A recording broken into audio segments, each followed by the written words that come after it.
says in his question, I would assume it's a brother. What is the kaffarah for a broken promise made to Allah?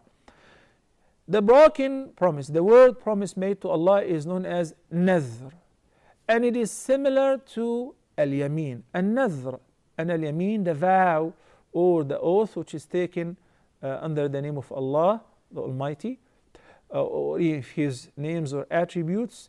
This is called yaminun mun'aqidah, whether to do or not to do anything in the future. So if the person failed to fulfill his oath, commitment, or promise, which you call it nadhr, which we call it nadhr, you call it a promise, then in this case, in ayah number 89 of Surah Al-Ma'idah, Allah the Almighty says, لا يؤاخذكم الله باللغو في أيمانكم.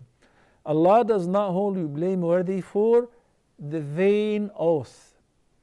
Which means, if somebody, for instance, insisted on you to invite you for dinner, for tea, and said, Wallahi, you must come, Wallahi, he does not really mean to confirm his statement as, I shall make you come to have dinner, or he is confirming that he's very serious in his invitation. So this is not yaminun mun'aqidah, to do or not to do in the future. It is categorized as yaminun laghu. Then Allah subhanahu wa ta'ala says, وَلَكِنْ يُؤَاخِذُكُمْ بِمَا عَقَّدْتُمُ الْأَيْمَانَ فكفارته إطعام 10 مساكين من أوسط ما تطعمون أهليكم أو كسوتهم أو تحرير رقبة فمن لم يجد فصيام 3 أيام ذلك كفارة أيمانكم إذا حلفتم.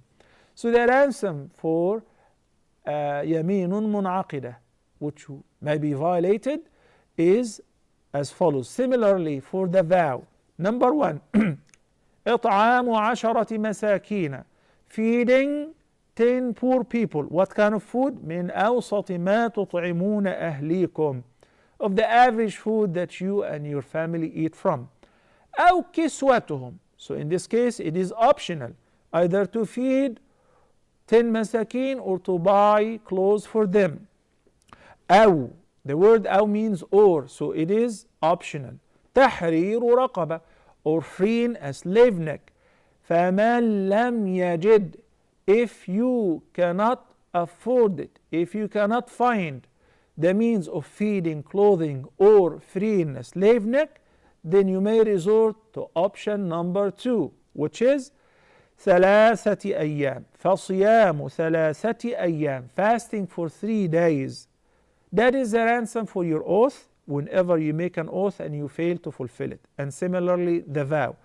By the end, Allah the Almighty says, وَاحْفَظُوا أَيْمَانَكُمْ, you should guard your oath. كَذَلِكَ يُبَيِّنُ اللَّهُ لَكُمْ آيَاتِهِ لَعَلَّكُمْ تَشْكُرُونَ. Thus Allah explains to you His ayat, His verses, His signs, in order to be grateful.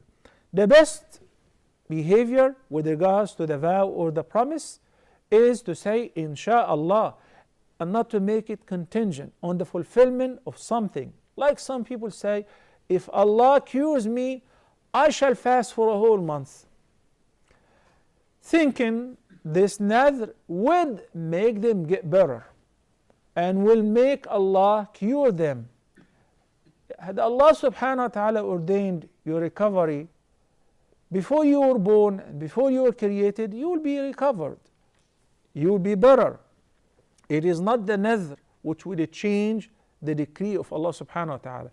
It is simply, as the Prophet sallallahu alayhi wa sallam said, إنما يستخرج به من البخيل, a mean of extracting some charity from the cheap and miser one. So rather, the person should be generous without making a promise or a vow which he may not be able to fulfill, or he may make under a pressure of the need. Then after the need is fulfilled, he withdraws and he resorts to the kaffarah.